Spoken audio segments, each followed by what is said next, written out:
চলে গেছিলাম ফুলের স্বর্গরাজ্য ক্ষীরাই। অনেক দিন ধরেই ইচ্ছে ছিল ক্ষীরাই যাওয়ার, কিন্তু যাওয়া হচ্ছিল না। হঠাৎ করে প্ল্যান হলো আর বেরিয়ে পড়লাম ক্ষীরাইয়ের উদ্দেশ্যে। কলকাতা থেকে 96 কিলোমিটার দূর বাই রোড আমরা এখানে এসেছিলাম মন ভালো করার জন্য। দারুণ একটা জায়গা। একদিনের যদি কোনো আউটডোর প্ল্যান থাকে তাহলে অবশ্যই আসতে পারেন ক্ষীরাইতে। খাওয়া দাওয়ার কোনো অভাব নেই। দেখুন, খাবারের দোকান প্রচুর। এখানে মেলা শুরু হয়ে গেছে এখন 25শে ডিসেম্বর থেকে। আমরা এবার ঢুকে পড়েছি এখানে। ক্ষীরাইয়ের যে ফুলের বাগান আছে, গাঁদা ভর্তি, নানান ধরনের গাঁদা, বড় সাইজ ছোট সাইজের। আমরা কিছু গাঁদা ফুল নিয়েও এসেছি এখান থেকে।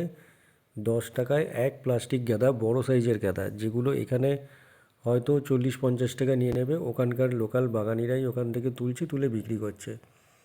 অ্যাস্টার, চন্দ্রমল্লিকা, বড় সাইজের ইনকা, ডালিয়া, সব রকম ফুলের একটা মেলা এখানে। এই সিনটা কিন্তু খুব সুন্দর আমার কাছে। এই ট্রেন যাচ্ছে সামনে থেকে, আর সামনে এখানে ফুলের বাগান। ফটো আর রিলস তোলার জন্য বিশাল মারামারি এখানে। আমরা যারা সবুজ প্রেমী, গাছ প্রেমী, বাগান প্রেমী আছি, তাদের জন্য একমাত্র ঠিকানা হলো ক্ষীরাই। ছুটির একটা সারাদিন এরকম জায়গায় কাটাতে কার না মন চায় বলুন? মন ভালো করার জন্য একমাত্র জায়গা হলো ক্ষীরাই আমার মতে।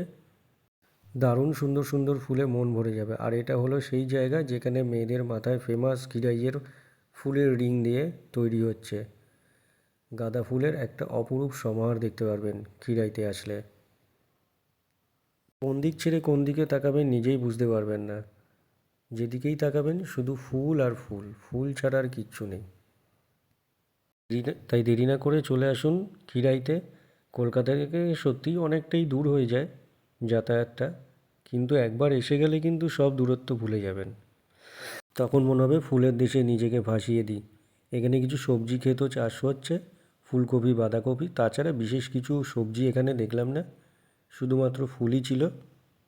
আমার ক্ষীরাই ট্যুর কেমন লাগলো অবশ্যই জানাবেন কমেন্ট করে। আজকের মতো ধন্যবাদ।